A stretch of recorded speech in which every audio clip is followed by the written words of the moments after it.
Journalist Sai. ఈ వారంలో కీలక రాజకీయ అంశాలు చోటు చేసుకున్నాయి 3 పార్టీలకు సంబంధించి. ప్రధానంగా కూటమి ప్రభుత్వం వార్షిక బడ్జెట్ ప్రవేశపెట్టబోతోంది. ఒక రకంగా అధికారంలోకి వచ్చిన తర్వాత ఫుల్ బడ్జెట్ అంటే పూర్తి స్థాయిలో మొత్తం సంవత్సరానికి ఏడాదికి బడ్జెట్ ప్రవేశపెట్టబోతోంది. ఈ నేపథ్యంలోనే అందరి దృష్టి బడ్జెట్ మీదే ఉంది. ఏం జరగబోతోంది, ఇప్పటికే ఈ ఏడాదిలో 3 పథకాలు అమలు చేస్తాము అంటూ చంద్రబాబు నాయుడు గారు చెప్పడం, అలాగే మిగిలిన పథకాల మాట ఏంటి, కేటాయింపులు జరుపుతారా లేదా అనేది, అలాగే పవన్ కళ్యాణ్ గత కొద్ది రోజులుగా కాస్తంత ఎడమొహం పెడమొహంగా ఉన్నారు అనేది ఓపెన్ గానే అర్థమైపోతుంది. అయితే ఆయన ఆధ్యాత్మిక క్షేత్రాలు తిరుగుతున్నారు. పూర్తిగా అంటే సనాతన ధర్మం పరిరక్షణ, లేదంటే హిందుత్వాన్ని రక్షించడం, హిందూ ధర్మం కోసం తిరుగుతున్నామని చెప్పినా, లేదంటే హిందూ ఆలయాలు దర్శించిన ఏం జరగబోతోంది, భవిష్యత్తులో రాజకీయంగా ఒక కీలక నిర్ణయం తీసుకోబోతున్నారని. అలాగే వైసీపీకి వరుస షాకుల మీద షాకులు తగులుతున్నాయి. రాజీనామాలు ఒక ఎత్తైతే అరెస్టుల పర్వం ఆ పార్టీని ఉక్కిరి బిక్కిరి చేస్తుందా. ఒక పక్క ఆయన కొన్ని షెడ్యూల్స్ పెట్టుకుంటున్నారు జగన్మోహన్ రెడ్డి గారు, అవి వాయిదాలు పడుతూనే ఉన్నాయి. మరో పక్క ఈ అరెస్టులు మొత్తం అంటే జగన్మోహన్ రెడ్డిని ఎంత టార్గెట్ చేయాలో కూటమి ప్రభుత్వం అంతగా టార్గెట్ చేయడంలో సక్సెస్ అవుతుంది. అలాగే ఢిల్లీ ఎన్నికలు ఎంతవరకు భారతీయ జనతా పార్టీకి దేశవ్యాప్తంగా మిగిలిన రాష్ట్రాల్లో భవిష్యత్తులో జరగబోయే ఎన్నికలకు ఎంతవరకు బూస్ట్ ఇచ్చాయి. అలాగే మణిపూర్లో ఒక కీలకమైన నిర్ణయం, పూర్తిగా రాష్ట్రపతి పాలన అక్కడ పెట్టేశారు. ఇది వరుసగా 11వ 12వ వీటన్నిటికి సంబంధించి చర్చించే ప్రయత్నం చేద్దాం ఇవాళ వీకెండ్ విత్ జర్నలిస్ట్ స్థాయిలో. సార్, ముందుగా వల్లభనేని వంశీ అరెస్టు, వరుసగా మళ్ళీ ఇప్పుడు ఇంకో 2 కేసులు ఏవో కూడా పెట్టబోతున్నారు ఆయన మీద అనేది, కంప్లీట్ గా వంశీని టార్గెట్ చేస్తూ చేసిన రాజకీయంలో నారా లోకేష్ గారి రెడ్ బుక్ లో కీలక పేజీ ఇదే అనేది కూడా సక్సెస్ అయినట్టేనా? అదే నేపథ్యంలో వైఎస్ఆర్సీపీకి ఒక రకంగా ఒక బలమైన దెబ్బ కొట్టడంలో కూడా సక్సెస్ అయ్యారా కూటమి ప్రభుత్వం, లేదంటే బాబు గారు లోకేష్ గారు అనుకోవాలా? ఇది వైఎస్ఆర్ కాంగ్రెస్ పార్టీకి పెద్దగా దెబ్బ పడేది ఏం లేదు దీంట్లో. ఒకటి నెంబర్ 1, ఎందుకంటే అతను అరెస్ట్ అయిపోతే అర్జెంటుగా వైసీపీకి కొత్తగా పోయే నష్టం ఏం లేదు కదా, వాళ్ళు ఆల్రెడీ ప్రిపేర్డ్గా ఉంటారు. ఇంకోటి, వైసీపీకి ఇంకొక బలమైన నాయకుడిని ఇచ్చినట్టు. ఎప్పుడైనా సరే మనకు ఒకటే గుర్తు, మనం ఒకళ్ళని వేధిస్తూ ఉన్నాం అంటే ఈ వేధింపు ద్వారా వాళ్ళని మన వైపుకి తెచ్చుకున్నాం అనుకోండి, వైసీపీకి మైనస్. లైక్ ఇప్పుడు 23 మంది ఎమ్మెల్యేలని అప్పుడు వేధిస్తే వాళ్ళు ఇటుకు వచ్చారు, తద్వారా ఆ నియోజకవర్గాలు మళ్ళీ ఎత్తుక్కోవడానికి చాలా టైం పట్టింది వైఎస్ఆర్ కాంగ్రెస్ పార్టీ. అది దెబ్బతీయడం అంటే. అలా కాకుండా ఓ రకంగా చెప్పాలంటే వల్లభనేని వంశీ అంటీ ముట్టనట్టు ఉంటున్నాడు పార్టీకి. గెలిచిన తెలుగుదేశం గెలిచాక వైసీపీ తరఫున అతను పెట్టిన ప్రెస్ మీట్ ఏదన్నా చూసామా? మాట్లాడింది ఏదన్నా చూసామా? జగన్ గెలిచింది ఏదన్నా చూసామా? ఈ 9 నెలల్లో వంశీ ఓ రకంగా వైసీపీకి దూరంగా ఉన్నాడు, తటస్థంగా ఉన్నాడు. అంటే వంశీ అనే ఉందండి, చాలా మంది దూరంగానే ఉన్నారు. అలాగే కొడాలి నాని గారు కూడా అంత పెద్ద దగ్గరగా ఏం లేరుగా. నేను చెప్తున్న పాయింట్ అదేనండి. బేసిక్గా అలాగే దూరంగా అందరూ ఉంటున్నారు. ఎందుకు? ఇప్పుడే ఎందుకులే మనం వీళ్ళతో గొడవ పెట్టుకోవడం అనేది. అంటే ఒక బలమైనటువంటి నాయకులు పార్టీకి దూరంగా ఉంటున్నారు వైసీపీకి. ఎందుకు? వాళ్ళ జోలికి వెళ్ళట్లేదు కాబట్టి ప్రభుత్వం, వాళ్ళు ఈ పార్టీకి కూడా దగ్గరగా ఉండరు. అలాగని వాళ్ళు ఏమైనా తెలుగుదేశం వైపుకి వెళ్తే రానిస్తారా? కొడాలి నాని, వల్లభనేని వంశీని సచ్చినా రానిరు అక్కడికి. ఇదివరకటి రోజుల్లో అయితే రానిచ్చేవాళ్ళేమో, కానీ ఇవాళ ఏ కార్యకర్త ఊరుకోరు, అవసరమైతే గొడవలకి దిగుతారు వాళ్ళు. అంత బలంగా వాళ్ళందరూ నానినైనా వంశీనైనా వ్యతిరేకిస్తున్నారు. అలా వ్యతిరేకిస్తున్నప్పుడు వీళ్ళు ఆ స్థాయి కమిట్మెంట్ ఇక్కడ వైసీపీకి చూపిస్తున్నారా? ఇప్పుడు వల్లభనేని వంశీ అట్లాంటోడు ఇట్లాంటోడు అంత దుర్మార్గుడు అని వార్తలు రాస్తున్నారు కదా. అతను ఏ స్కూల్ నుండి వచ్చినోడు?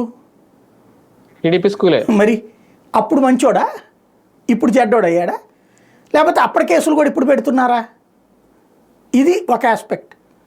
అంటే మన పార్టీలో ఉన్నంత వరకు అందరూ గొప్పోళ్ళే, మన పార్టీ మారగానే వాళ్ళు రాక్షసులు అయిపోతారు. ఇది జనాలకు తెలియదా? నెంబర్ 1. ఇప్పుడు వల్లభనేని వంశీ దూరంగా ఉన్నోడిని ఇప్పుడు అరెస్టు, మొత్తం పార్టీ నాయకత్వం అంతా వైసీపీ నాయకులందరూ అతని వెనకాల నిలబడ్డారు, మాట్లాడారు. ఇప్పుడు తనకి గత్యంతరం లేదు, ఇక వేరే ఆల్టర్నేటివ్ లేదు. సచ్చినట్టు వైఎస్ఆర్ కాంగ్రెస్ పార్టీ కోసమే కష్టపడతాడు, సచ్చినట్టు వైఎస్ఆర్ కాంగ్రెస్ పార్టీ గెలిపించుకోవడానికే పనిచేస్తాడు. అంటే ఒక బలమైనటువంటి శక్తిని వైసీపీకి ఇచ్చింది ఇప్పుడు పార్టీ తెలుగుదేశం. గోడ మీద పిల్లి లాంటి వాటాలని ఇప్పుడు తీసుకెళ్ళి వాళ్ళకి బలంగా ఇస్తోంది.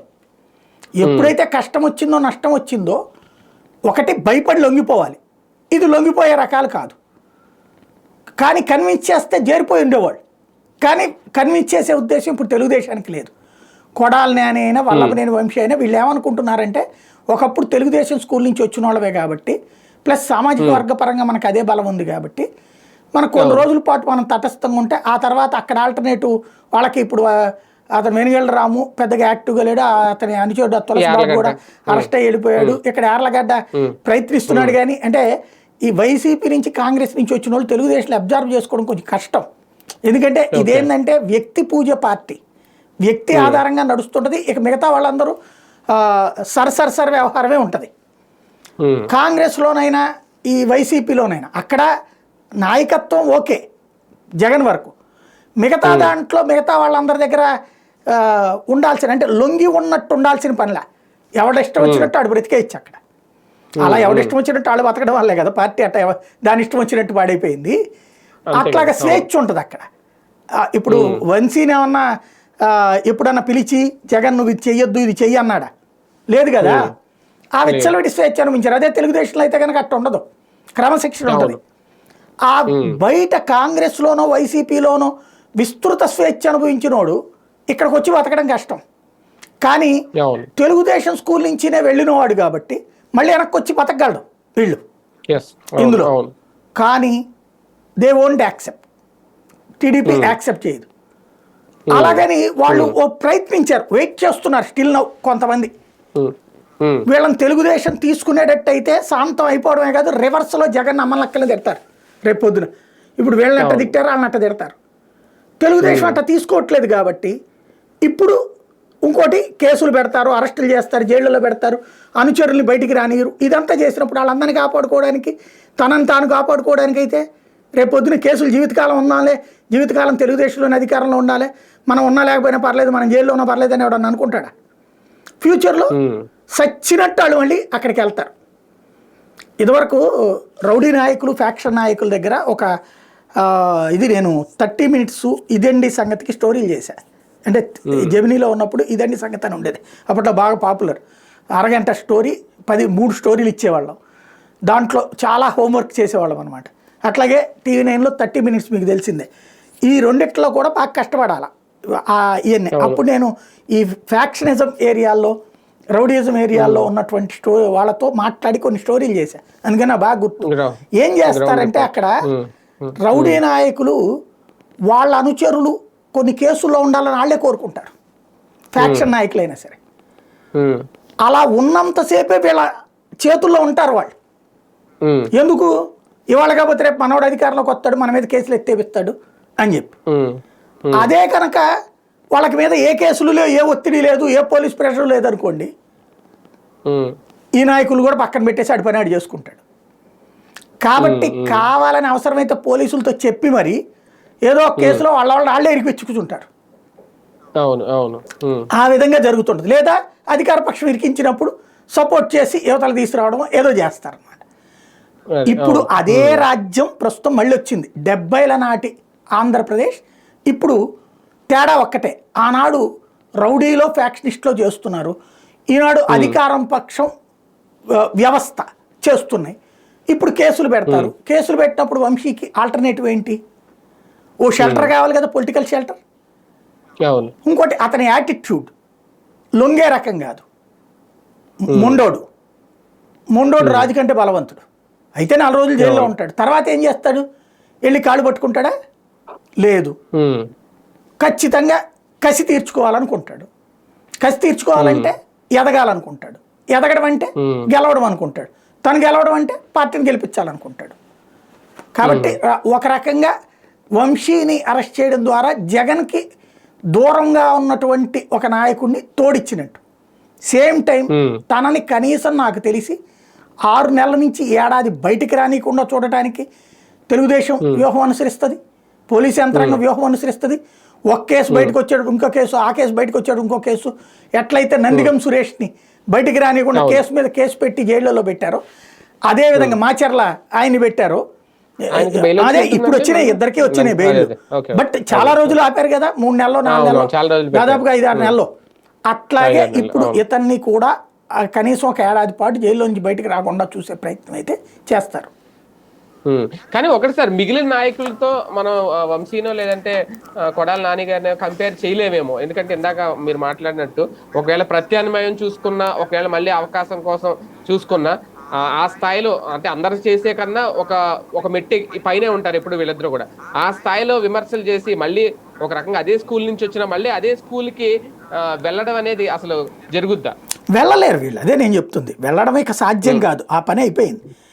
ఇక ఉన్నటువంటి కాన్సెప్ట్ అలా నెక్స్ట్ అంటే ఎందుకని ఇప్పటిదాకా తటస్థంగా ఉన్నారు వాళ్ళు మరి? బేసిక్గా కొడాలి నాని ఎందుకు మాట్లాడలేదు వరకు? ఎన్ని మాట్లాడేవాడు అంటే వాళ్ళకు కూడా ఒక భయం ఉందా అని. అది భయం ఉంది ఖచ్చితంగా. రేపో మాప అరెస్ట్ చేస్తారు, జైలు వేస్తారు, కామ్గా ఉంటే మమ్మల్ని పట్టించుకోరేమో అని అనుకున్నా సరే వీళ్ళు వదలలేదా? నేను విన్నటువంటి ఒక కాన్సెప్ట్ అయితే, సామాజిక వర్గం పరంగా ఇలాగ ఉన్న వాళ్ళు ఎవరైతే ఉన్నారో వాళ్ళకి, ఈ పార్టీలో శత్రుత్వం వహించిన వాళ్ళకి మీరు మాట్లాడకుండా కూర్చోండి, మీ జోలికి రాము అని ఒక పరోక్ష సంకేతం ఇచ్చారని, అందుకనే తటస్థంగా ఉన్నారు అన్నటువంటి మాట విన్నా నేను. అది కూడా బికాజ్ ఆఫ్ ఓన్లీ సామాజిక వర్గం అంతే. మిగతా వాళ్ళని ఎట్టాగో వదిలిపెట్టము, సామాజిక వర్గ పరంగా మనవాళ్ళు కాబట్టి, మీరు వాళ్ళు మాట్లాడిచ్చాడు కాబట్టి, వాడు మాట్లాడిచ్చారు కాబట్టి మాట్లాడారు అని మేము అనుకుంటున్నాం, మీరు సైలెంట్గా ఉండండి అన్నటువంటిది. అందులో ఉన్నారు. కానీ ఎదురు తిరిగాడు. ఇప్పుడు ఎదురు తిరగడం కాదు, ఇప్పుడు అతని అనుచరులందరూ ప్రెషర్ చేస్తున్నప్పుడు కొడాలి నానికి అదే ప్రాబ్లం, ఇతనికి అదే ప్రాబ్లం. వీళ్ళ జోలికి రాలా, వీళ్ళ అనుచరుల జోలికి వెళ్ళారు. వీళ్ళ అనుచరుల మీద కేసులు అరెస్టులు చేస్తున్నారు. అది జనాలకి ఏం సంకేతం వెళ్ళిపోతుంది? అనుచరులకి వాళ్ళ జోలికి వెళ్ళకుండా మన దగ్గరికే వస్తున్నారు. ఏందన్నా మమ్మల్ని వదిలించలేవా, నీ గురించి చేయించుకునేవాడు మాకు చేయించుకోలేవా అనే ఫీలింగ్ వస్తుంది. కాబట్టి ఏం చేశాడు ఇతను? ఓ స్టెప్ ముందుకు వెళ్ళిపోయాడు. ఈ కేసుని ఎలా ఆపాలి అనేది చూశాడు. అందుకోసం ఎవరైతే అవతల ఉన్నటువంటి కంప్లైంట్ పెట్టాడో అది పార్టీ పరంగా పెట్టలేదు, తెలుగుదేశం కార్యకర్తలు నాయకులు పెట్టింది. అందులో ఉన్నటువంటి ఒక ఉద్యోగి, ఆ ఉద్యోగి అని పట్టుకొచ్చారు. ఆ ఉద్యోగి వాస్తవంగా ఆల్రెడీ టీడీపీ కార్యాలయం నుంచి మానేసి వెళ్ళిపోయి అక్కడ ఉద్యోగం చేసుకుంటున్నాడు హైదరాబాద్లో. అతనంటే టీడీపీతో లేడు కాబట్టి అతనికి మరి వాళ్ళ పేపరే రాసినట్టుగా ధనమే చూపించారా, లేకపోతే కనుక బెదిరించారా, ఎఫ్ఐఆర్లో చెప్పినట్టు ఏదేమైనా సరే అతను తనంతట తనుగా విత్డ్రా చేసుకున్నాడు. కోర్టుకి వెళ్ళి విత్డ్రా చేసుకున్నాడు. అదేదో రాసి ఇచ్చేస్తే వీళ్ళు వెళ్ళి కోర్టులో సబ్మిట్ చేయడం కాదు, కోర్టుకి వెళ్ళి విత్డ్రా చేసుకున్నాడు. అయితే అది తెలుగుదేశాన్ని రెచ్చగొట్టింది. మేము నీ జోలికి రాలా, నిన్ను వదిలేసాం, నీ అనుచరుల జోలికే పోతున్నాం. ఈ అనుచరులందరికీ 32 మంది ముందస్తు బెయిల్ కోసం పిటిషన్ అనమాట. సుప్రీంకోర్టు దాకా వెళ్తే కింద కోర్టులోనే తెచ్చుకోపోయింది. అక్కడ దాకా వెళ్ళడం ద్వారా అనుచరులకు భరోసా ఇచ్చాడు వంశీ. ఎప్పుడైతే కింద కోర్టులోనే తేల్చుకోమందో, కింద కోర్టులో మరి బెయిల్ రాదు సాధారణంగా. కాబట్టి ఏం చేయాలి? ఇప్పుడు 32 మందిని అరెస్ట్ చేస్తారు. వాళ్ళని సేవ్ చేయడం కోసం ఇతను ఈ సత్యవర్ధన్ పట్టుకొచ్చే స్టెప్ చేశాడు. అతని చేత కన్విన్స్ చేయడమా, లేకపోతే బెదిరించాడా? వీళ్ళ భాషలో చెప్పాలి బెదిరించారు, వాళ్ళ భాషలో చెప్పాలని కన్విన్స్ చేశాడు. అది ఫైనల్గా కేసు విత్డ్రా అయింది. అదేమైపోయింది? తెలుగుదేశం శ్రేణుల్లో విపరీతమైన కోపం వచ్చింది. వంశీ మీద కోపం ఇంకా ఎందుకు చేయట్లేదు అని తిడతాన వాళ్ళు చాలా మంది ఉన్నారు సోషల్ మీడియాలో. వాళ్ళందరికీ విపరీతమైన కోపం వచ్చింది. ఎందుకు మీరు ఇంకా రెడ్ డైరీ తొక్క పార్టీలో ఉండి దండగా ఇట్లాంటి కామెంట్లు విపరీతంగా పెట్టారు సోషల్ మీడియాలో. అంటే ఓ రకంగా పార్టీ అధినాయకత్వాన్ని ధిక్కరించారు వాళ్ళు. ఏమనుకుంటున్నారు మీరు? మేమేమో రాత్రి పగలు కొట్టుకుని తన్నులు తిని మీకోసం వస్తే మీరేమో చివరికి వాళ్ళకి అట్ట వదిలేస్తారా? చివరికి అతను విత్డ్రా చేయించాడంటే అయిపోయింది, అప్పర్ హ్యాండ్ అతను అయింది, మనం ఎదవల్లాగా నిలబడిపోతున్నామా అనేటటువంటి కామెంట్లు వచ్చినాయి. దాంతో వెంటనే సీరియస్గా రియాక్ట్ అయ్యారు. అయ్యి ఈ కేసుని తిప్పి కొట్టారు. అంటే వంశీ ఎత్తుకి పై ఎత్తు పోలీస్ ద్వారా వేశారు. వంశీ వ్యక్తిగతంగా తన ఎత్తు వేశాడు, వంశీ ఎత్తుకి పై ఎత్తు వ్యవస్థ ద్వారా వేశారు వీళ్ళు. అందులో భాగంగా ఆ కంప్లైంట్ ఎవరైతే విత్డ్రా చేసుకున్నాడో అతను ఇప్పుడు చెప్తే వాల్యూ లేదు, ఎందుకు అతనే కోర్టుకు వెళ్ళి చెప్పాడు కాబట్టి. కాబట్టి ఏం చేశారు? ఇప్పుడు అతని తరపున ఉన్నటువంటి అతని బ్రదరు, అతని తల్లి కంప్లైంట్, మా అబ్బాయిని కిడ్నాప్ చేశారు, మా సోదరుని కిడ్నాప్ చేశారని వాళ్ళ స్టేట్మెంట్ ఆధారంగా వంశీ అరెస్ట్. ఇది అంటే ఇక్కడ ఎస్సీ ఎస్టీ అయిపోయింది, కిడ్నాప్ అయిపోయింది, ఇప్పుడు ఏం చెప్తారు, గతంలో అతని మీద ఆల్రెడీ కేసులు ఉంటాయి కదా, ప్రజాప్రతినిధుల కోర్టులో నడుస్తుంది కదా. ఇప్పుడు యాజ్ ఫర్ నామ్స్ అయితే కనుక కోర్టు ఇంతకుముందు ఏం చెప్పింది బెయిల్ విషయంలో, ఏది బిఎన్ఎస్ యాక్ట్ పెట్టేటటువంటి సందర్భంలో గతంలో వాళ్ళ మీద ఛార్జ్ షీట్లు ఏమన్నా ఉంటే అప్పుడు వాళ్ళకి బెయిల్ ఇవ్వకపోయినా పర్లేదు, లేదా అరెస్ట్ చేస్తే తప్పు లేదని. ఇప్పుడు ఇతనికి కేసు, దీని వెంట ఇంకొక కేసు వస్తుంది, ఇక కంటిన్యూ.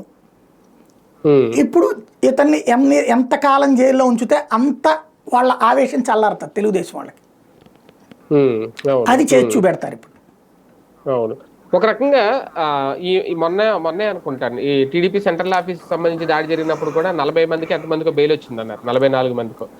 అందులోనే వీళ్ళందరూ ముందస్తు బెయిల్ పెట్టుకున్నారు కదా, సజ్జల రామకృష్ణారెడ్డి గారు కానీ, దేవినేని అవినాష్, వీళ్ళందరికీ కూడా బెయిల్స్ వచ్చినాయి. అంటే ఈ అరెస్టుతో ఒక రకంగా వంశీ అరెస్టుతో ఆ కేసుకు సంబంధించి అందులో కూడా వాళ్ళని కూడా భయపెట్టే ప్రయత్నం, లేదంటే ముందు నెక్స్ట్ ఆ అరెస్టులు కూడా ఉంటాయనే సంకేతం ఏమైనా వస్తుందా? దానికి దీనికి సంబంధం లేదు. ఆ ఇష్యూలో పీక్ స్టేజ్కి వెళ్ళిపోయారు, చేయాల్సిందంత చేసేసారు, అయిపోయింది.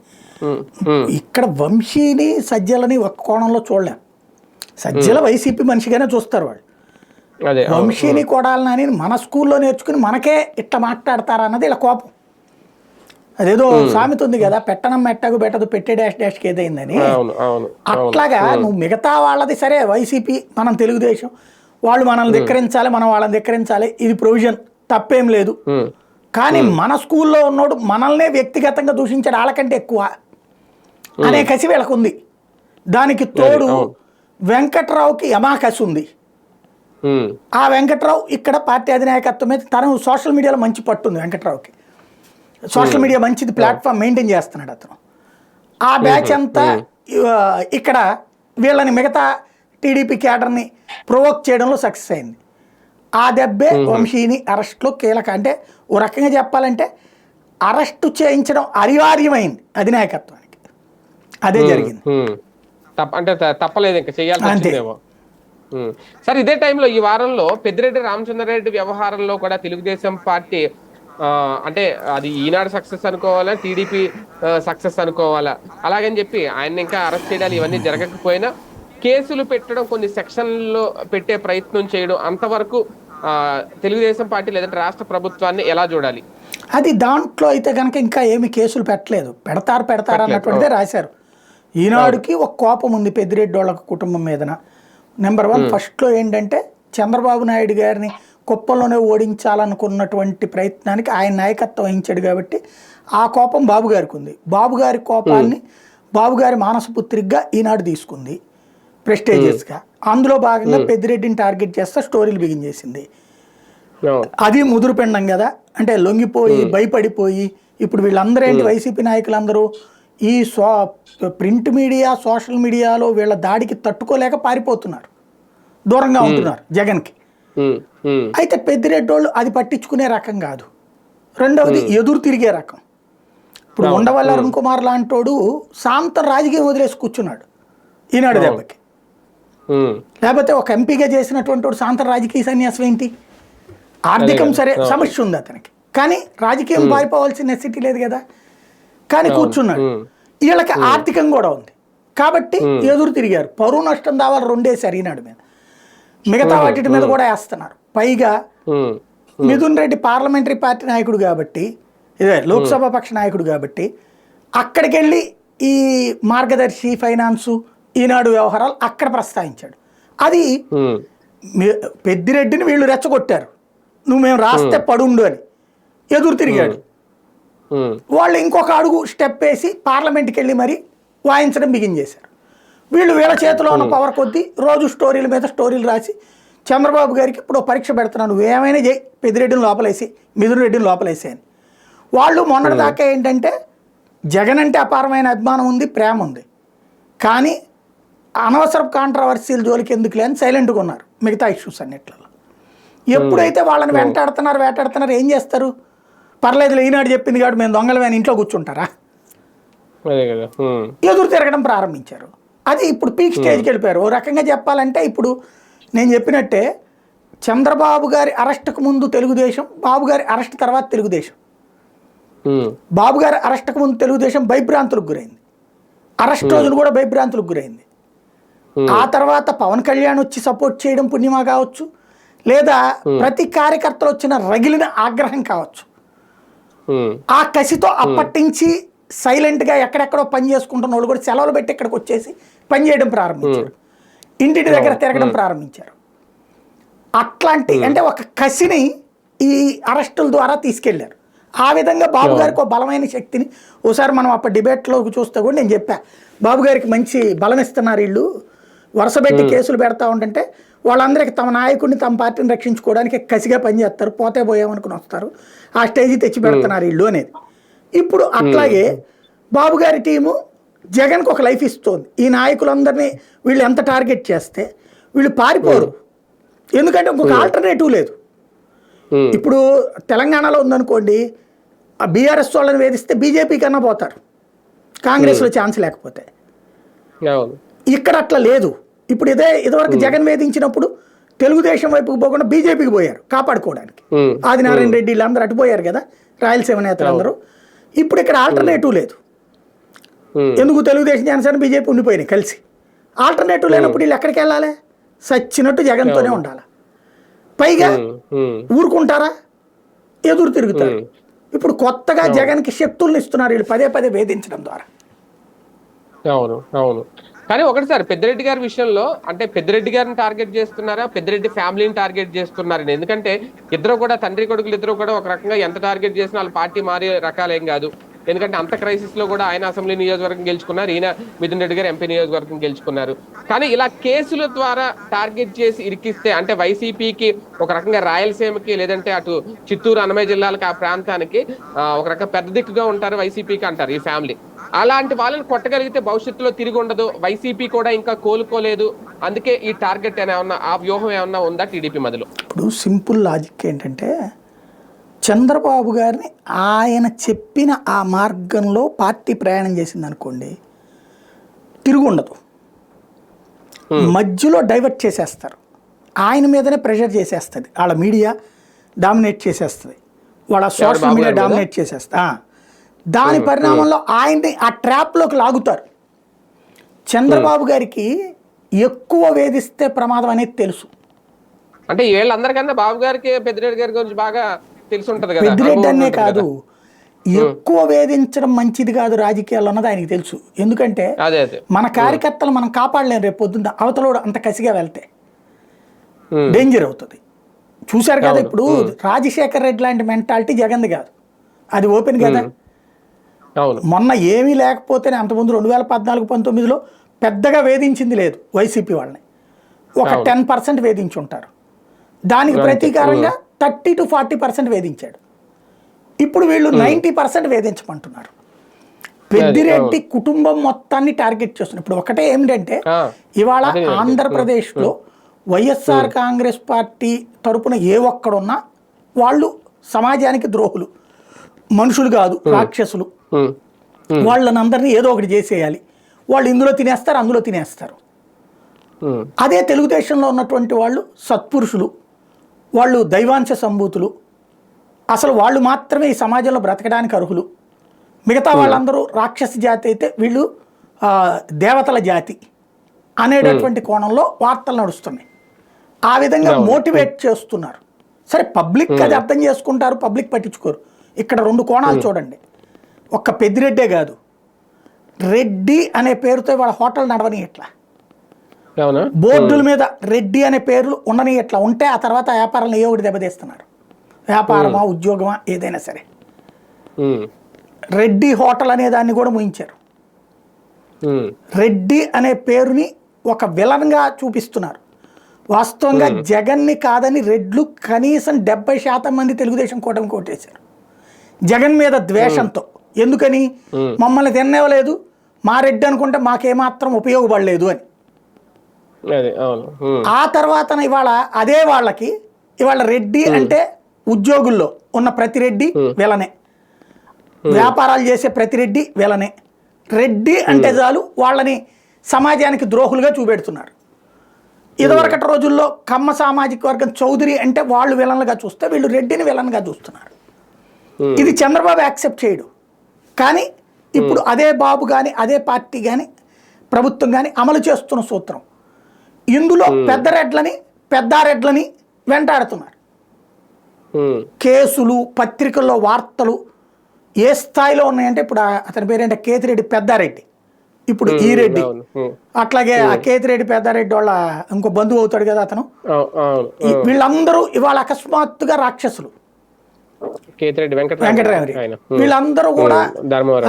వీళ్ళందరూ కూడా చాలా చెడ్డోళ్ళు. అసలు వీళ్ళు రోజు అన్నం తినరు, జనాల్ని దోచుకున్న రక్తం తాగుతారు, భోజనం అయ్యే చేస్తుంటారు అనమాట, మాంసాలు. ఈ టైపులో ప్రజలకి చెప్తూ ఉన్నారు, ఈ టైపులో కేసులు పెడుతున్నారు, వేధిస్తున్నారు, వెంటాడుతున్నారు, వాళ్ళ కార్యకర్తలను వదిలిపెట్టట్లేదు. కాబట్టి ఇది ఎల్లకాలం ఉంటుందా? దీనివల్ల జగన్కి ప్రయోజనమా, తెలుగుదేశానికి ప్రయోజనమా? భయపడిపోయి శాంతం వైసీపీకి దూరం అయిపోతారా, లేదా గత్యంతరం లేక జగన్ దగ్గరికి వెళ్తారా?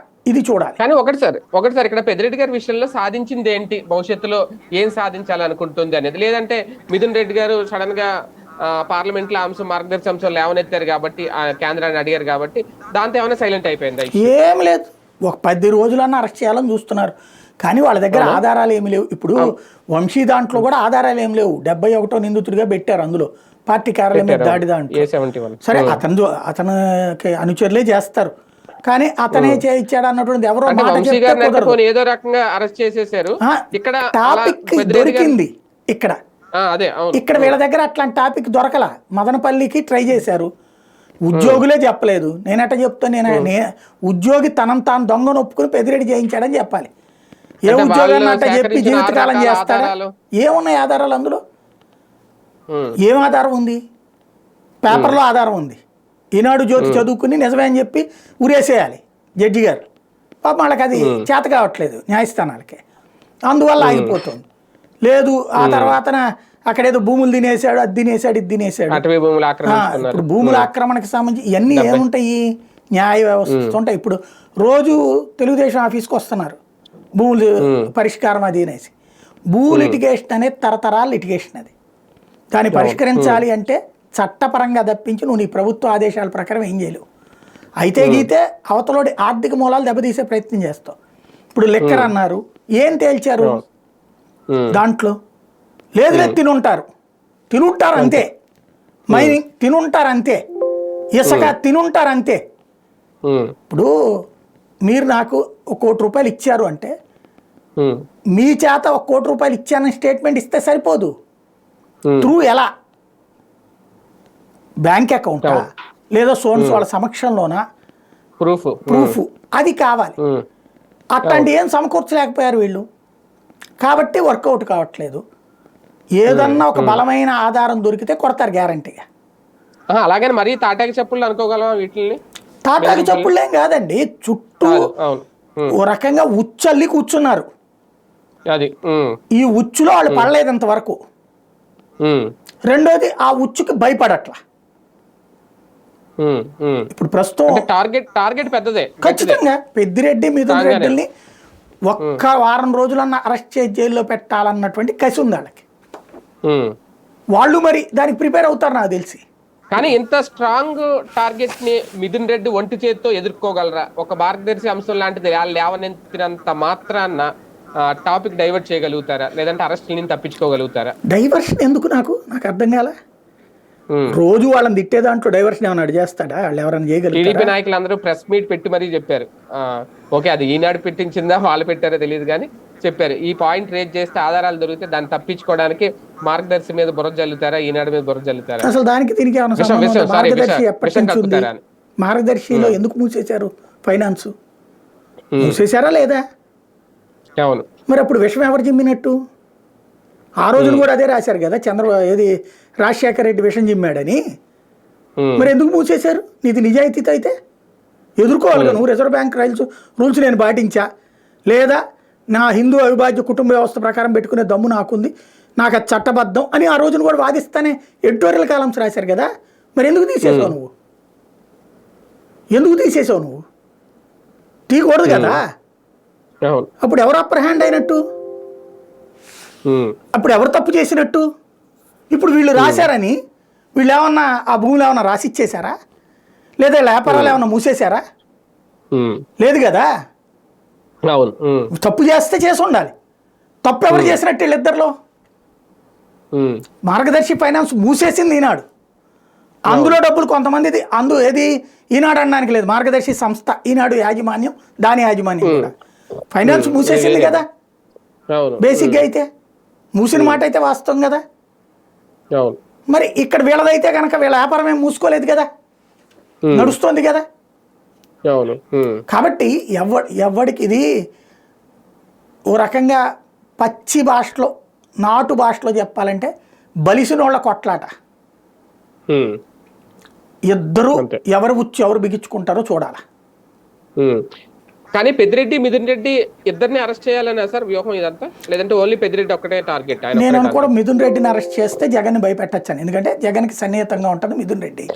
ఓ రకంగా పార్లమెంటరీ లోక్సభ పక్ష నాయకుడే కాకుండా మిథున్ రెడ్డి ఉండటం మూలంగా కాస్త పార్టీ పరమైనటువంటిది, అంటే మిగతా రాయలసీమకు సంబంధించిన నాయకులు స్ట్రాంగ్గా తోడుంటున్నారు. మిథున్ రెడ్డిని అరెస్ట్ చేస్తే భయపడతాడు, పెద్దిరెడ్డి భయపడతాడు, ప్లస్ జగన్ కూడా భయపడతాడు అనేటటువంటిది ఒక ఫీలింగ్ ఉంది. దానికోసం ప్రయత్నిస్తున్నారు. అంటే అప్పట్లో అవినాష్ రెడ్డి విషయంలో కూడా అలాగే ప్రయత్నం చేశారు. ఓకే, చివరికి ఆయన బెయిల్ మీద బయటకు వచ్చారనుకో, భాస్కర్ రెడ్డి గారిని, ఆయన వివేకానంద రెడ్డి కేసులో.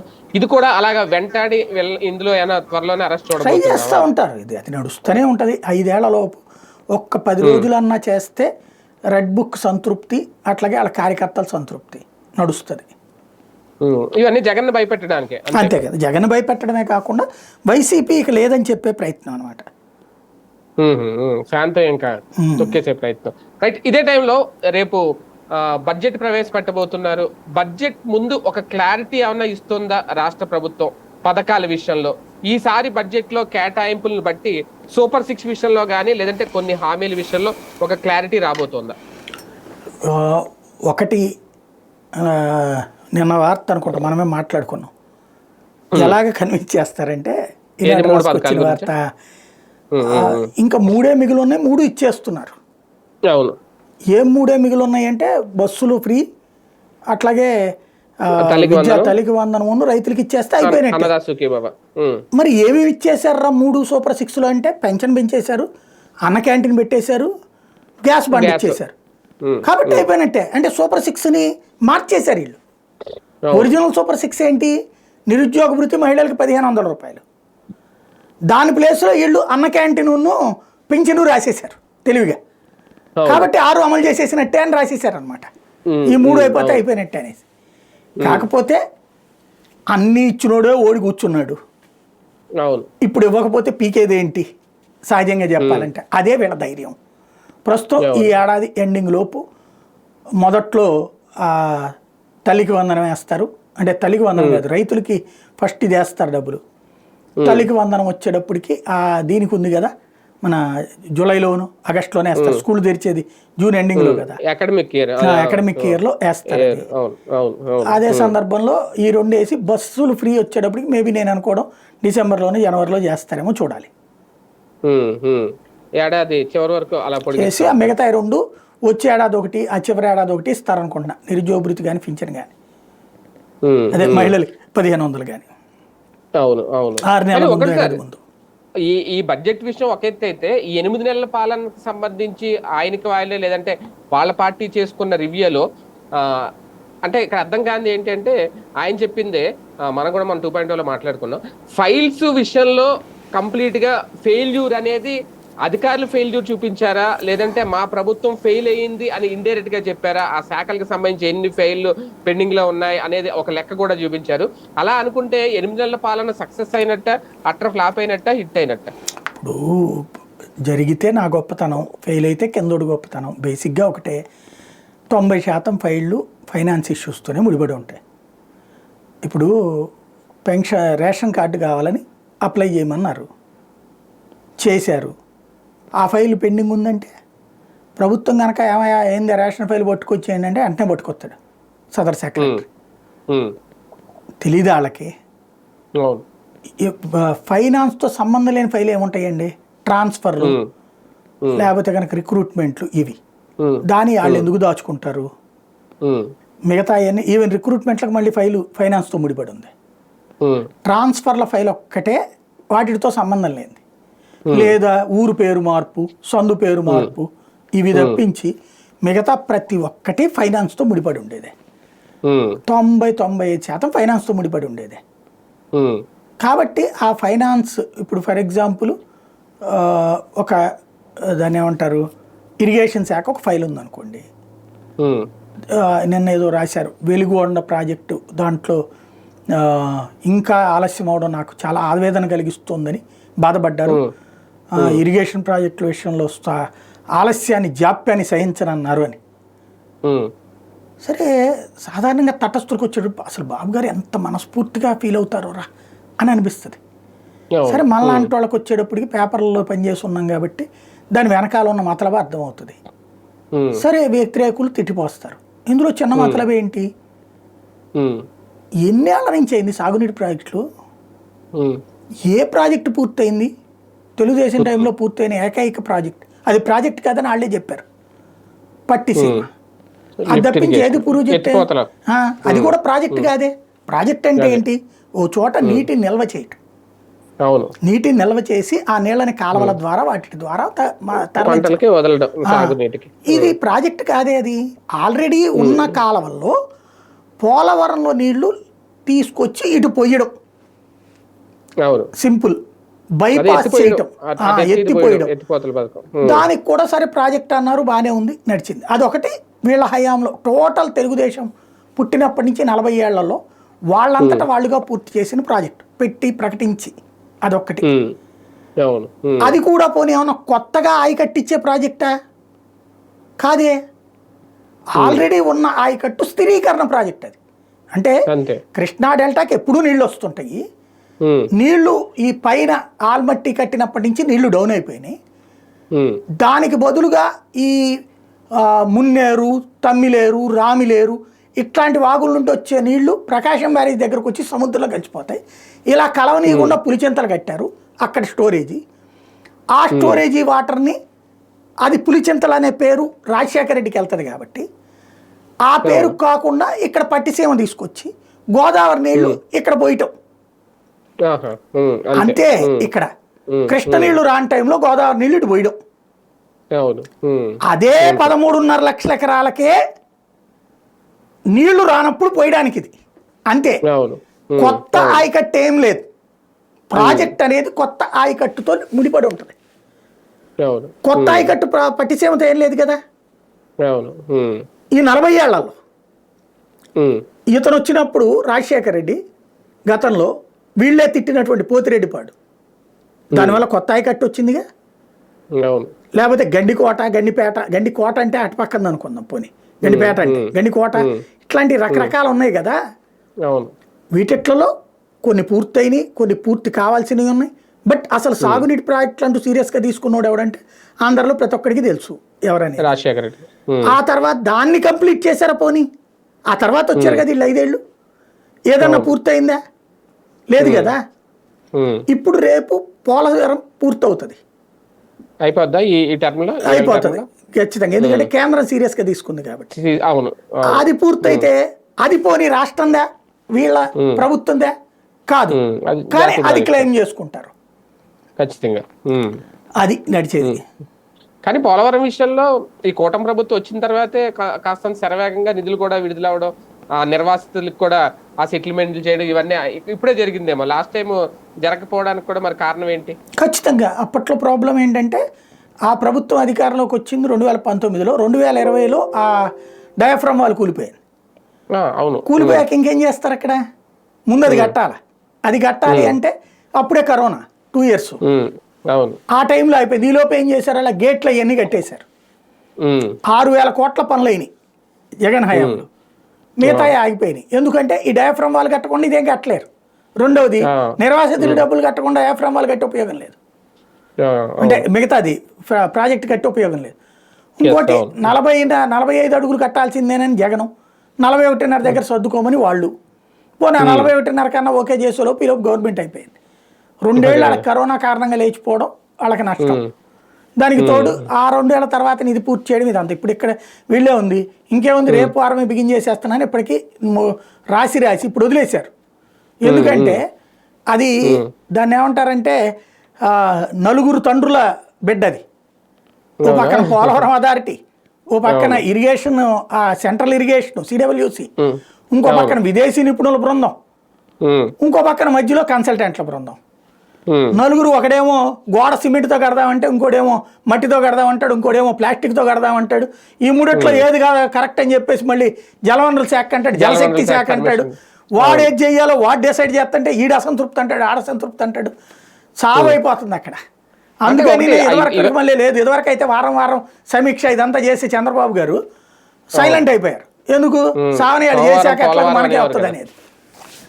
అవును అవును. కానీ వీటన్నిటితో పాటు R&R విషయంలో కూడా ఇప్పుడు కాస్తంత వేగంగా స్పందించింది కేంద్రం వాటిని క్లియర్ చేయడంలో. అప్పుడు R&R విషయంలోనే కదా ఎటు తేల్చుకోలేక దొంగ నిర్వాసితులు పెరిగిపోయారు, ఇదంతా జరిగింది. కానీ దీన్ని చాలా త్వరగా క్లియర్ చేసుకున్నారా వచ్చాక? అది బాబు గారి వల్లే సాధ్యమైందా అనుకో? మనకి మీడియాలో అక్కడున్న ఆఫ్ నాలెడ్జ్లు మూలంగా అసలు నిజాలు చచ్చిపోతున్నాయి. Very simple. ఎవడు పట్టు ఆడు బిగించుకున్నాడు. కేంద్రం ఏం చెప్పింది? దొంగ నిర్వాసితులు బోల్డ్ అంతమంది ఉన్నారు, 3,000 కోట్లు 33,000 కోట్లకి ఎందుకు వచ్చింది అంది. దొంగ నిర్వాసితుల్ని గురించి మాట్లాడిన జగన్ని ఆ సంగతి తేల్చమంది. అతను నాకెందుకు వచ్చిన గొడవ అని చెప్పేసి దాని జోలికి పోకుండా వదిలేశాడు. ఓ పని చేయండి సార్, ఒక 800 కోట్లు డిస్కౌంట్ ఇచ్చేస్తున్నాను, మిగతా డబ్బులు ఇచ్చేయండి అన్నాడు. కేంద్రం అట్ట ఇచ్చేసుద్దా? ఇవ్వాల. ఈ దొంగ నిర్వాసితుల పుణ్యమాని ప్రాజెక్టు సైజ్ తగ్గిపోయింది. Note that. 45.5 అడుగులు ఉండాల్సిన ప్రాజెక్ట్ 41.5కి ఆగిపోతుంది. ఎందుకు? దొంగ నిర్వాసితులు కాదు. కేంద్రం ఏమన్నా అందులో రాసిందా? మొదటి విడత 41.5 రాసిందా? కేంద్రం రాసిందా? బడ్జెట్లో రాశారు కదా, బడ్జెట్లో రాయాలి కదా. దాని అసలు ఎత్తు 45.5 అడుగులు, 41.5 అడుగులకి మొదటి దశలో డబ్బులు శాంక్షన్ చేస్తున్నాం అని రాశారా? లేదుగా. గతంలోనే చంద్రబాబు సంతకం పెట్టి వచ్చారు 2019 ముందు. ఆ మొక్క జగన్ చెప్పాడు కదా. అలాగే జగన్ ఏమన్నా దాన్ని 45.5కి పెంచగలిగాడా? జగన్ టైంలో టీడీపీ వాళ్ళు ఆ మాట అనేవాళ్ళు, 41.5కే చేస్తున్నారు, నాటకాలు ఆడుతున్నాడు జగన్, వాళ్ళకి భయపడిపోయాడు, లొంగిపోయాడు అని. అప్పుడు అబ్బెబ్బే మేము 45.5 అని చెప్పాడు జగన్. కానీ వాళ్ళు 41.5కే కమిట్. ఇప్పుడు మళ్ళీ 41.5కి వాళ్ళ కమిట్మెంట్, వాళ్ళు 41.5కే కమిట్మెంట్. పోలవరం ప్రాజెక్టు వాళ్ళు చెప్తున్నట్టు 1 కోటి ఎకరాల కొత్త ఆయకట్టు రావాలంటే 45.5 అడుగులు కట్టాల.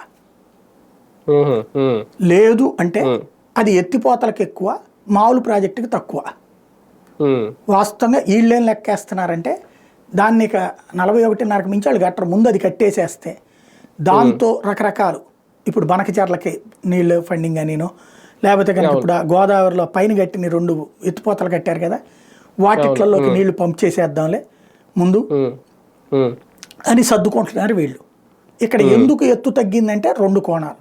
ఒకటి, 45.5 అడుగులు ఎత్తు కనుక కడితే, ఇక్కడ మనం మీటర్స్ అనాలేమో, అడుగులు అంటున్నాం ఇక్కడ అడుగులకే వస్తుంది, 45.5 అడుగులే వస్తుంది. మీటర్లు అంటే 145 150 అట్లాగే వెళ్తుంది కదా బేసిక్. ఇది ఇక్కడ ఏంటంటే ఈ అడుగులకి సంబంధించిన దాంట్లో వచ్చినప్పుడు ఇక్కడ ఎంత అవుతుంది? ఇప్పుడు నిర్వాసితుల సంఖ్య తగ్గిపోతుంది, అందువల్ల పరిహారం వాళ్ళ వరకే సరిపోతుంది. మొత్తం 50 లక్షల మందిని చేయాలనుకున్న చోటన ఇప్పుడు ఓ 10 లక్షల మందితో సరిపోతుంది. అప్పుడు 50,000 మందిని కదా చేయాలనుకుంది. 50,000 మంది అనుకున్న చోట ఇప్పుడు 10,000 మంది 15,000 మందిని చేస్తే సరిపోతుంది. ఆ తర్వాత నరకం ఉంటుంది వాళ్ళకి, మిగతా వాళ్ళకి. ఎందుకంటే వాళ్ళు ఇటు రాలేరు, అటు పోలేరు, అదో నరకం వాళ్ళకి, అది ఉంటుంది. బట్ మనం ఏం ఆశించవచ్చు అంటే, లైక్ ఇప్పుడు ఆల్మట్టి కూడా ఇట్లా అబ్జెక్షన్స్ వచ్చినప్పుడు ముందు కట్టేశారు చిన్న దాంట్లోనే, ఆ తర్వాత సైలెంట్గా పెంచుకుంటూ పోయారు. భవిష్యత్తులో అట్లా మనం కూడా పెంచుకోవచ్చు కదా. ఇప్పుడు శాంతం ఈ టైంలోనే గొడవ పెట్టేసుకుంటే పని అవ్వదు మనకి. కాబట్టి ఇటు తెలుగుదేశం అయినా వైఎస్ఆర్ కాంగ్రెస్ పార్టీ అయినా ముందు సచినోడు పెళ్లికి వచ్చిందే కట్టనియండి, కట్టాక నిదానంగా పెంచుకోవచ్చు. ఇంకోటి ఏమవుతుందంటే, రెండవది నిర్వాసితులదే కాకుండా అవతల ప్రాంతాల్లో ముంపు ఎక్కువ అవుతుంది.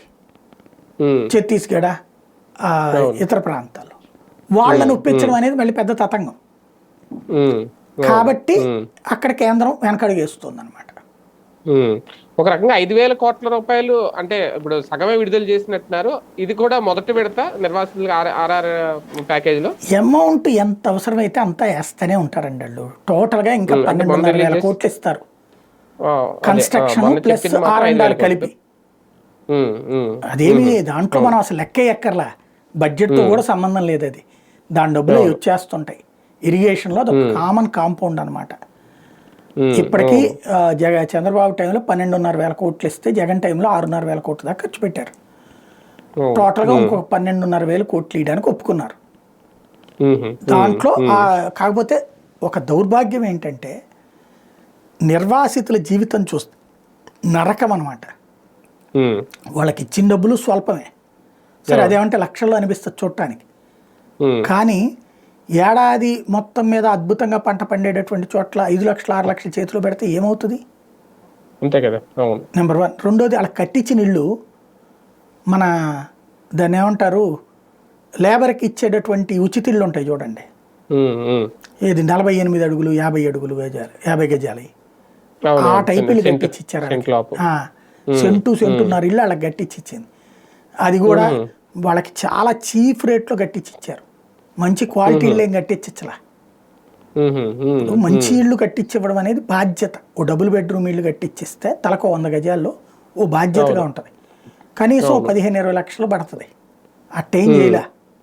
ఓ రకంగా వాళ్ళకి మనం ఏంటంటే మన కర్మల్లా ఏంటంటే సరిగ్గా రిపోర్టింగ్ చేసే వ్యవస్థ లేదు, అలాగే సరిగ్గా మనస్సుతో స్పందించే రాజకీయాలు లేవు.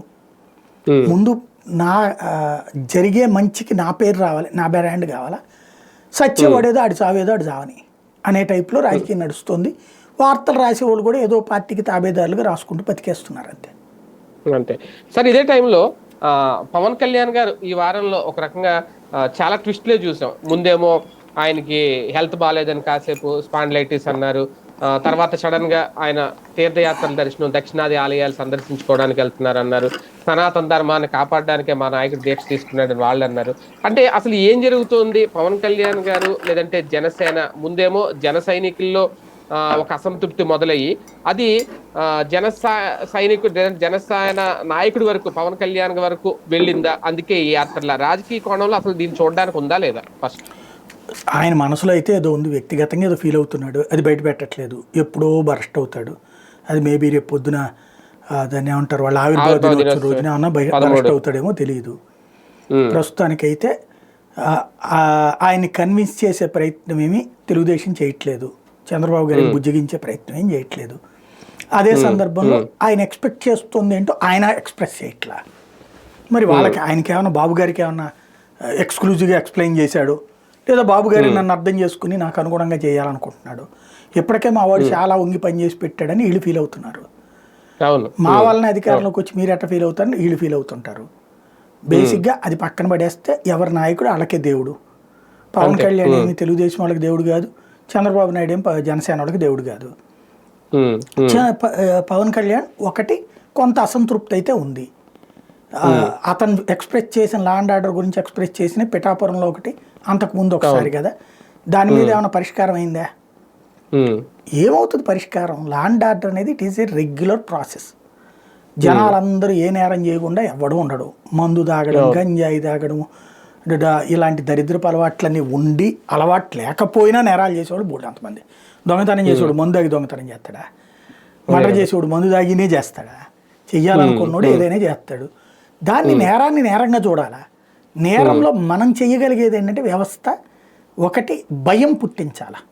అరే మనం కనుక చేస్తే లేపేస్తారు, మన ప్రాణాలకు గ్యారెంటీ ఉంది, లేదా దొరికిపోతాం అనేటటువంటి ప్రభుత్వాలు చేయాల్సింది నెంబర్ 1 అది. నెంబర్ 2 ఏంటి? పోలీసింగ్ వేగంగా ఉంటాం. లైక్ ఇవాళ నేరం జరిగిందంటే విత్ ఇన్ 24 అవర్స్ 48 అవర్స్లోనూ అరెస్ట్ చేయడం, అది జరుగుతూనే ఉంది. పోలీసులు వాళ్ళ పనులు చేస్తూనే ఉన్నారు. ఇప్పుడు వల్లభనేని వంశీని బట్టి రాలేదు పోలీసులు, ఎక్కడ ఉన్నాడో చూసుకునేసి. అట్లాగే సోషల్ మీడియా కార్యకర్తలను బట్టి రావట్లేదే ఏంటి? కాకపోతే మామూలు క్రైమ్స్లో కూడా పట్టుకుంటూనే ఉంటారు. కొన్ని కేసుల్లో దొరక్కపోవచ్చు, అన్నిట్లలో అనుకున్నట్టు జరగదు. ఇది ఒక నిరంతర ప్రక్రియ. ఇదివరకు ఏంటంటే అట్లాంటి ప్రతి కేసుని తీసుకొచ్చేది ఏదో జగనే మడ్డలు చేయించినట్టు, జగనే రేపులు చేయించినట్టు చూపించేవాళ్ళు. ఇప్పుడు అట్లా చూపెట్టట్లేదు కదా. ఈయన దానికి ఇన్ఫ్లుయెన్స్ అయ్యాడు పవన్ కళ్యాణ్. అట్లాగని చెప్పేసి ఆవిడతో అన్నారు, ఆవిడ గురించి అన్నారు. ఎట్టాపేస్తారు హామ్ బూమ్ బుష్ అనగానే ఎవడన్నా కత్తి తీస్తున్నప్పుడు పాత సినిమాలో చూపెట్టినట్టు ఇట్ట కదలకుండా ఇట్టాగే ఉండిపోయి ఇట్టుంటాయా? ఉండవు కదా. బేసిక్గా crime is crime, criminal always criminal. వాడి మెంటాలిటీని మనం ఏం చేయలేం. వీలైతే లేపేయడం. ఇవాళ ఆ ధైర్యం చాలట్లేదు ఏ పోలీసులకి. కోర్టుల చుట్టూ తిరగాల, జీవితకాలం కెరీర్ కోల్పోవాలని సజ్జనార్ గారిని చూసాక ఇంకెవరికి ధైర్యం రావట్లేదు. రెండవది వాడిని అరెస్ట్ చేసి పట్టుకోవడం. అది ఎట్టకు చేస్తారు, అరెస్ట్ చేస్తారు, జైలుకి వెళ్తాడు, మళ్ళీ వస్తాడు, మళ్ళీ నేరం చేస్తూనే ఉంటాడు. దాన్ని రాజకీయాలకు ఆపాదించుకోవడం మానేసి క్రైమ్ ఈజ్ క్రైమ్, వేగంగా దర్యాప్తు జరిగేలా చూడటం అనే కాన్సెప్ట్ మీద ఉండాలి. అలాంటి దాంట్లో అసంతృప్తి అయితే ఎవరు చల్లార్చలేరు. నెంబర్ 1. నెంబర్ 2, మిగతాది రాజకీయ పరంగా ఆయన ఏం ఎక్స్పెక్ట్ చేస్తున్నాడు అనేటటువంటిది ఒకటి అర్థమవుతుంది. ప్రతి దాంట్లో తన ఇన్వాల్వ్మెంట్ కావాలని కోరుకుంటున్నాడు. అట్టెందుకు ఇవ్వాలని వీళ్ళు అనుకుంటారు. కాబట్టి అంటే ఈయన కూటమి ధర్మం అంటే ప్రతి దాంట్లో చెప్పి చేయడం అనేది. అంతే కదా. వీళ్ళు ఏమంటారు, నువ్వు ఓసారి కేంద్రాన్ని చూసుకో అని మాకు చెబుతున్నారు ఏది బీజేపీ వాళ్ళు. ప్రభుత్వం అనేది దానికి కూటమి వేరు, రాజకీయ పరంగా అయితే కూటమిగా మాట్లాడుకుంటాం. ప్రభుత్వం పరంగా అక్కడ ప్రధానమంత్రి నిర్ణయాలు తీసుకుంటే ఇక్కడ ముఖ్యమంత్రి నిర్ణయాలు తీసుకుంటాడు.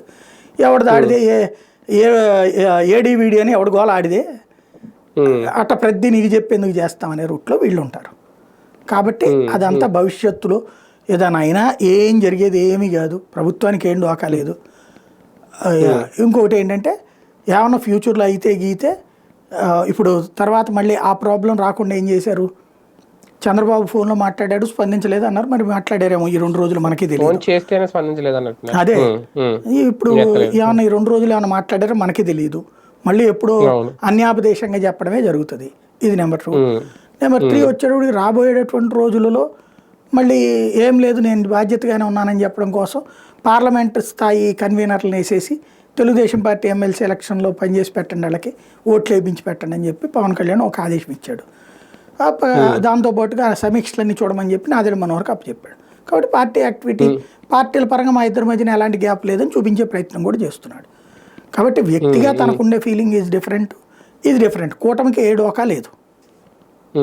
కానీ ఒకటి సార్, అంటే పార్టీ నాయకుల్లో కనిపిస్తున్న అసంతృప్తి ఒక రకంగా, అంటే మీరు అన్నట్టు హోంశాఖ దగ్గర నుంచి మొదలయ్యి తర్వాత తిరుమల ఇష్యూ, తర్వాత నామినేటెడ్ పదవులకు సంబంధించి, ఎందుకంటే మొన్న కూడా ఏబి కేటగిరీలుగా విభజించినప్పుడు అంటే ఎక్కువ ఏ కేటగిరీకి సంబంధించిన పదవులన్నీ టీడీపీ వాళ్ళకు ఉంటే బి కేటగిరీ పదవులు జనసేనకి ఇచ్చిన వాళ్ళలో ఉన్నాయి. అంటే అక్కడ శాలరీస్ దగ్గర నుంచి అన్ని డిఫరెన్సెస్ ఉన్నాయి వాటిలో.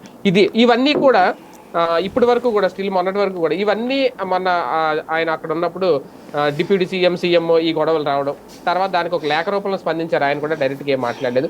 ఇవన్నీ కూడా అదే పెరిగి పెద్ద అయిపోతున్నాయా వీళ్ళిద్దరి మధ్య వివాదాలు, అవి ఏమైనా గ్యాప్ని పెంచుతాయా భవిష్యత్తులో? అందుకే ఈయన మౌనంగా ఉండి ఇప్పుడు ఈ తీర్థయాత్రల దర్శనాలంటూ వెళ్ళిపోతున్నారు. అది పుట్టించేవాడు పుట్టించడం కానీ అది పెద్ద ఇష్యూ కాదండి. ఎందుకంటే వాస్తవంగా అది ఎక్కువగా తెలుగుదేశం వాళ్ళకి అయి ఉండాలి ఆ ప్రాబ్లం. ఎందుకంటే కుల సంఘాలకి అట్లా తగ్గించారు, బీసీ కుల సంఘాలకి, మిగతా వాళ్ళకి మామూలుగానే వస్తున్నాయి. కాబట్టి అందులో ఇదేం కాదు, వాళ్ళలోనే వాళ్ళకి అసంతృప్తి రావాలి. ఇదేంటి బీసీ కులాల సంఘాల వాళ్ళకి డబ్బులు తక్కువ వచ్చినాయి, అదే కళా నాటక సంఘం అట్లాంటి వాళ్ళందరికీ డబ్బులు ఎక్కువ వస్తున్నాయి. కాబట్టి వాళ్ళు ఫీల్ అవ్వాలి ఎక్కువగా.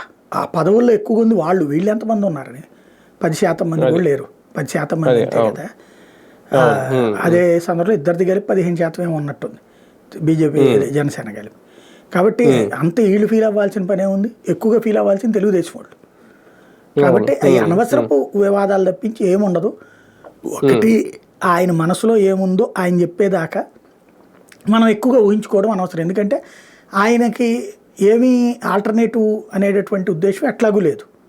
15 సంవత్సరాల పాటు కూటమిలో ఉండాలనుకుంటున్నాడు, 10 సంవత్సరాల పాటు చంద్రబాబు సీఎంగా ఉండాలనుకుంటున్నాడు. ఈలోపు ఇవన్నీ కూడా ఇంట్లో కొడుకు అలకలా అంటాడు, పెద్ద కొడుకు అలకలా అంటాడు. ఇప్పుడు చిన్న కొడుకు మీద అసంతృప్తితో పెద్ద కొడుకు కలుగుతూ ఉండొచ్చును, తండ్రి గారి సంతృప్తి వరిస్తే అయిపోతుంది అక్కడ. రైట్ సార్, ఇందులో మరొక కీలక అంశం ఈ వారంలో ఢిల్లీ ఎన్నికలకు సంబంధించి భారతీయ జనతా పార్టీకి దేశవ్యాప్తంగా చూసుకుంటే రేపు జరగబోయే ఎన్నికలు కానీ రేపు పశ్చిమ బెంగాల్ ఇవన్నీ ఎన్నికలు చూసుకుంటే భారతీయ జనతా పార్టీకి ఢిల్లీ ఎన్నికలు ఏమైనా బూస్ట్ ఇస్తాయా, దానికి దీనికి సంబంధం లేదా, ఢిల్లీ వరకు మాత్రమే సక్సెస్ అయింది అనుకోవాలా భారతీయ జనతా పార్టీ? ప్రతి గెలుపు ఉత్సాహం, ప్రతి ఓటమి నిరుత్సాహం, అదే సమయంలో ప్రతి ఓటమి మరొక గెలుపుకి పునాది. ఈ కామన్ థింగ్. ఢిల్లీ మూలంగా బెంగాల్లో ఓటేయరు, బెంగాల్లో చూసి ఢిల్లీలో ఓటేయరు. ఇప్పుడు మహారాష్ట్రలో ఓటేసిన వాళ్ళు మరి కాశ్మీర్లో వేయలేదే, జార్ఖండ్లో ఓడిపోయారే, హర్యానాలో ఓట్లు వేస్తూ గెలిచారు కదా. కాబట్టి ఎక్కడ రాజకీయం అక్కడే. ఢిల్లీలో గెలిచేసిందని బీహార్లో గెలవదు, బీహార్లో ఓడితే కనుక ఆంధ్రప్రదేశ్లో తేడా వస్తుంది అనేది ఏం కాదు. రాజకీయం ఏ స్థానిక ఆ స్థానికమే. యుద్ధంలో వరుసపెట్టి ఒక బూస్ట్ ఏంటంటే వాళ్ళకల్లా వరుసపెట్టి, అంటే మొన్ననే జరిగినటువంటి పార్లమెంట్ ఎన్నికల్లో ఒక స్పీడ్ బ్రేకర్ అయింది. అది ఆ స్పీడ్ బ్రేకర్తో కుదిపోయింది. ఇంతవరకు సాఫీగా సాగిపోయింది. అది మధ్యలో గెలిపోవటం లేవా, ఎందుకు లేవు? 2014 ఎలక్షన్లో 19 ముందు జరిగిన మధ్యప్రదేశ్, రాజస్థాన్, ఛత్తీస్గఢ్లో ఓడిపోలేదా? ఆ తర్వాత జరిగినటువంటి ఎన్నికల్లో కూడా మొన్న కూడా జార్ఖండ్ ఓడిపోలేదా, లేకపోతే కాశ్మీర్ ఓడిపోలేదా? కాకపోతే ఓటమితో పాటుగా గెలుపులు కూడా ఉన్నప్పుడు ధైర్యం ఉంటుంది. ఒకటే కాంగ్రెస్ ప్లేస్ని బీజేపీ ఆక్యుపై చేసేసుకుంది. వాళ్ళ రోజున అత్యధికంగా భారతదేశంలో అత్యధిక రాష్ట్రాలు పరిపాలించడం అన్నటువంటిది కాంగ్రెస్కు ఉన్న ముద్ర సుదీర్ఘకాలం. అసలు మొదట్లో ఇంకే రాష్ట్రం ఉందని కంప్లీట్ 100కి 100% కాంగ్రెస్. మరొక పార్టీకి అవకాశం ఇక ఉన్నది జీవితంలో అనుకున్నాం. లేదు, ఇంకొక పార్టీ సొంతగానే బలాన్ని సంతరించుకుంది. మోడీ 2 సార్లు, అలాగే కూటమిగా 2 సార్లు ఓ ప్రభుత్వాన్ని నడిపినటువంటి చరిత్ర రికార్డు చేసుకుంది. మొత్తం 3 సార్లు నడిపినట్టు. మొదటిసారి 13 నెలలు, రెండోసారి 5 ఏళ్ళు, మూడోసారి 5 ఏళ్ళు ఇప్పుడు నడుపుతున్నట్టు. కాబట్టి ఈ రికార్డులో ఉంది. నడిచేది నడిచిపోతూ ఉంటుంది అంతే. కానీ అంటే కాంగ్రెస్ మెయిన్ టార్గెట్ కాబట్టి ఢిల్లీలో ఓకే, బీజేపీ తప్ప ఏ పార్టీ ఉన్నా కాంగ్రెస్ పెద్దగా పట్టించుకోవద్దు అనేది. కానీ ఇప్పుడు భారతీయ జనతా పార్టీ వచ్చేసిందంటే కాంగ్రెస్ ను పూర్తిగా ఇంకా ఇప్పటికే అది కంప్లీట్ గా పతన స్థాయిలో ఉందనుకోండి, ఇంకా కంప్లీట్ గా అధపాతాళాన్ని తొక్కేసాం అనే ఒక ఇది ఇవ్వడం. అట్లా అనుకోవడానికి ఏం లేదండి. కాంగ్రెస్ పార్టీ అధపాతాళానికి ఎప్పుడు పోదండి. కాంగ్రెసే కాదు, ఏ పార్టీ కూడా చరిత్రలో అధపాతాళానికి పోదు. ఇప్పుడు తెలుగుదేశం పార్టీ అయిపోయింది అనుకున్నారు, మళ్ళీ పుంజుకోలా. జనసేన అయిపోయింది అనుకున్నారు, చివరికి అధినాయకుడే 2 చోట్ల ఓడిన పరిస్థితి. మళ్ళీ గెలవాలి అంటే కొన్ని రాష్ట్రాల్లో ఇప్పుడు ఆంధ్రప్రదేశ్ లో ఉంది. ఆంధ్రప్రదేశ్ లో కాంగ్రెస్ కోలుకోవడం అంటే ఇప్పట్లో సాధ్యమయ్యే పనేనా? అలాగే ఢిల్లీలో కూడా అది జాతీయ స్థాయి పార్టీ కదా, దాంట్లో రాష్ట్రంతో కౌంట్ చేయకూడదు కదా. జాతీయ పార్టీగా కాంగ్రెస్ ఉంటుంది. కర్ణాటకలో అధికారంలో ఉంది, 3 రాష్ట్రాల అధికారంలో ఉంది, 3 రాష్ట్రాల్లో వేరే అధికారంలో ఉన్న వాళ్ళతో భాగస్వాములుగా ఉంది. అవును అవును. కాబట్టి ఇప్పటికీ ఒకప్పుడున్న దాని ప్లేస్ని బీజేపీ ఆక్యుపై చేసుకుంది, ఒకప్పుడున్న బీజేపీ ప్లేస్ని ఇప్పుడు కాంగ్రెస్ వెళ్ళి చేరింది. అయితే అది భవిష్యత్తు కాంగ్రెస్ పార్టీ పుంజుకోవాలి అంటే ఒకటి బీజేపీ మీద విరక్తి పుట్టాలి, రెండవది పార్టీని సంస్థాగత నిర్మాణం చేసుకోవాలి. బెంగాల్ 42 సీట్లు పెట్టుకుని అక్కడ 0 దానికి, అలాగే ఆంధ్రప్రదేశ్ 25 సీట్లు 0 దానికి. అదే సందర్భంలో ఉత్తరప్రదేశ్ ఏదో మొన్న గెలిచినట్టున్నారు సమాజ్వాదీతో పెట్టుకోవడం వల్ల కసి సీట్లు. టోటల్గా వచ్చేటప్పటికి ఇండివిజువల్గా కాంగ్రెస్ పోటీ చేస్తే 0. దానికి బలం వచ్చింది ఎక్కడ? తమిళనాడు, తర్వాతన ఉత్తరప్రదేశ్లోనేమో గిఫ్ట్గా వచ్చినాయి సీట్లు. అదే సందర్భంలో సొంతగా సాధించుకుంది తెలంగాణలో 8, కర్ణాటకలో 9. కాబట్టి ఇట్లాంటి లెక్కల్లో ఉంది. అది పూర్తిగా బీజేపీకి ప్రత్యామ్నాయం నేను అనేటటువంటి స్థాయికి ఇంకా ఎదగలేదు. అది ఒకప్పుడే ఆ స్థాయి నుంచి కింద పడి ఇంకా పైకి లెగవల. అది ఏం ఆశిస్తోంది? ప్రభుత్వ వ్యతిరేకతని సృష్టిస్తే మనదే అనుకుంటోంది. అది అమాయకత్వం. ప్రభుత్వ వ్యతిరేకత వన్ ఆఫ్ ద పార్ట్ అవుతుంది. సరే, ప్రభుత్వ వ్యతిరేకత చూస్తే కనుక కాంగ్రెస్ని కంపేర్ చేసినప్పుడు బీజేపీ 1000 రెట్లు బెటర్ అవుతుంది. ఎందుకు? ఎప్పటికప్పుడు సమస్యలు పరిష్కరిస్తుంటుంది బీజేపీ. అదే కాంగ్రెస్ ఉంటే పరిష్కారం అనేది ఉండదు. అది కాంగ్రెస్ ఉన్నప్పుడు 100 సమస్యలు వస్తే 10 పరిష్కరిస్తుంది, బీజేపీ 70 పరిష్కరిస్తుంది, 30 దాని దగ్గర సమస్యలు ఉంటాయి. కాబట్టి అది పబ్లిక్లోకి వెళ్ళిపోయింది. పాలన పరంగా చూస్తే కాంగ్రెస్తో పోల్చుకుంటే బీజేపీ బెటర్, భావోద్వేగాల పరంగా చూస్తే బీజేపీ కంటే కాంగ్రెస్ బెటర్ అనుకునే వాళ్ళు కూడా ఉంటారు కొంతమంది. కానీ మోడీ మార్క్ గెలుపుకు ఒక రకంగా ఢిల్లీలో కారణం అయింది అని ఎంతవరకు అనుకోవచ్చు? మోడీ అనేటటువంటి ఫేస్ ఎప్పుడు ఒక సూటే. కాకపోతే మీరు చూడండి, మోడీనే మొత్తం భుజానేసుకునే రోజులు పోయినాయి, పక్కకి తీసేసింది బీజేపీ తెలివిగా. అవునా? మోడీ ఇప్పుడు మొత్తం మీద 4-5 సభలు పెట్టాడు అంతే, అయినా గెలిచి. మొన్న మధ్యప్రదేశ్, రాజస్థాన్, ఛత్తీస్గఢ్లో ఎక్కువ మెట్ల అయినా కానీ గెలిచేసింది. మహారాష్ట్రలో ఒక 7-8 సభలు పెట్టాడు అంతే, కానీ గెలిచేసింది. అంటే క్రమంగా మొత్తం మోడీని ఎత్తిన పెట్టేసి రాష్ట్రాన్ని గెలిపించుకునే కాన్సెప్ట్ని పక్కకి తీసేశారు. స్థానిక అంశాలే ప్రాతిపదికగా వెళ్తున్నారు. మోడీ సపోర్టింగ్ ప్రచారం నడుస్తుంది అంతే. మోడీ కూడా ఒక కారణంగా అవుతాడు తప్పించి మోడీ వల్లనే గెలవడం కాదు ఇప్పుడు. మెయిన్ మోడీ మార్క్ అని అనుకోలేము. అది బీజేపీ గెలుపుకి మోడీ తోడు, లేదా బీజేపీని మోడీ గెలిపించాడు, అది లెక్క. కాకపోతే మోడీ హయాంలో సాధిస్తున్న విజయాలన్నీ ఖచ్చితంగా ఆయన ఖాతాలోకి వెళ్తాయి మాట్లాడతాం మనం లెక్కేసుకుంటే. అంతే అంతే అంతే మాట్లాడుకుంటారు. రైట్ సార్, ఒకసారి మణిపూర్ విషయం చూసుకుంటే గత కొద్ది రోజులుగా అల్లర్లు జరుగుతున్నాయి. 2 జాతుల మధ్య జరిగిన గొడవ చివరికి రాష్ట్రపతి పాలన వరకు తీసుకొచ్చింది అంటే దాన్ని ఎలా చూడాలి అసలు? బేసిక్గా కంట్రోల్ చేసేందుకు లోకల్ ప్రజాప్రతినిధులు ఉంటే కానీ బెటర్ అనే ఉద్దేశంతో వదిలేసింది ప్రభుత్వం, కేంద్రం. అదేమైపోయిందంటే వీళ్ళందరూ ఆయా తెగలతో ఓట్ల మీద ఆధారపడి ఉన్నారు కాబట్టి వీళ్ళు ఉన్నంతసేపు ఎప్పటికీ రెచ్చగొడుతున్నారే కానీ ప్రయోజనం ఉండట్లేదు, ఆరట్లేదు. ఆరాలి అంటే ఒక తొక్కాలి అంటే ప్రజాప్రతినిధులు పక్కకి వెళ్ళిపోవాలి. ఇప్పుడు ఇక సైన్యం చూసుద్ది, పూర్తి స్వేచ్ఛతో చేస్తుంది. అంటే అసలు ఈ వివాదాలకి సీఎం పోస్టే కారణమా? దాని వల్లే అదేం కాదండి, బేసిక్ ఒక్కటే సపోర్ట్ గా ఉండడం, అంత సీన్ ఏం లేదు. సింపుల్ ఏంటంటే ఒకళ్ళు మెయితి అనే తెగలకి అక్కడ ఇచ్చినటువంటి కోర్టు తీర్పు మూలంగా వచ్చిన గొడవ అది. కుకీ తెగలు 80% భూభాగం ఆక్రమించుకుని డ్రగ్స్ అయ్యి అమ్ముతుంటారు, తయారు చేస్తుంటారు, పండిస్తూ ఉంటారు. దానికి ఈ సోరోస్ గ్రూప్ డబ్బులతో నడిచేటటువంటి కొన్ని ఫండింగ్ సంస్థలు, బర్మాకి సంబంధించిన కొన్ని మాఫియా శక్తులు, చైనా వాళ్ళ సపోర్టు ఉంది. దానితో వాళ్ళు అక్కడ ఉన్నటువంటి మిగతా గిరిజన జాతుల మీద ఆధిపత్యం చెలాయించడం బిగిన్ చేశారు. ఆ గిరిజన జాతి మెయితి ఈ పని చేస్తుంది. 20% ఉన్న వీళ్ళు మెయితీలు తిరగబడ్డారు. కుకీలకి ఆయుధాలేమో అటు చైనాను బర్మా కలిసి అందజేసి ఇక్కడ అక్కడ ఒక రకంగా చెప్పాలంటే జాతుల మధ్య అంతరం సృష్టించేశారు. అది ఒక్క రోజులో పరిష్కారం కాదు, దానికి ఒక సుదీర్ఘ ప్రయాణం సాగాల్సి వస్తుంది. దాంట్లో ఎవరు తప్పు అనడానికి ఏం లేదనమాట. అందులోకి ఇది 11వ అంట కదా 1951 నుంచి చూసుకుంటే. అంటే మణిపూర్ కి ఇంకా ఈ అల్లర్లు వివాదాలు సద్దుమణిగించడం అనేది ఇంకా భారతీయ జనతా పార్టీ చొరవ తీసుకున్న సాధ్యం కాదనా ఇక్కడ ఇప్పుడు? మిలిటరీ పనిచేస్తుంది, అడ్డుపడే కాళ్ళు తగ్గుతాయి కొంచెం, అంతే. సార్, రాష్ట్రపతి పాలన బేసిక్ గా అంటే మామూలుగా అయితే ఒక 6 నెలల వరకు ఉంటది అంటారు. ఇలాంటి సందర్భాల్లో ఎన్ని రోజులు నిర్వహించవచ్చు, ఎన్ని రోజులు కొనసాగచ్చు వాళ్ళ ఇష్టం. ఇప్పుడు బేసిక్ గా అక్కడ పరిస్థితులు కంట్రోల్ అయ్యేదాకా రాష్ట్రపతి పాలన కంటిన్యూ చేయొచ్చు. కాశ్మీర్లో మొన్నటిదాకా ఉంచారు కదా, మొన్న మధ్య మళ్ళీ పార్లమెంట్ ఎలక్షన్స్ తర్వాత తీశారు దాన్ని. అట్లాగే అక్కడ పరిస్థితులను అబ్జర్వ్ చేస్తారు. పరిస్థితులు పర్లేదు, జనం అందరూ ఎవరి పనులు చేసుకుంటున్నారంటే ఎత్తేస్తారు. చేసుకునేంత వరకు ఈ అసాంఘిక శక్తులు పెట్టిరేగేంత వరకు రాష్ట్రపతి పాలన ఉంచవచ్చు. కంప్లీట్ గా ఎన్ని రోజులైనా ఉండొచ్చు, అంతే.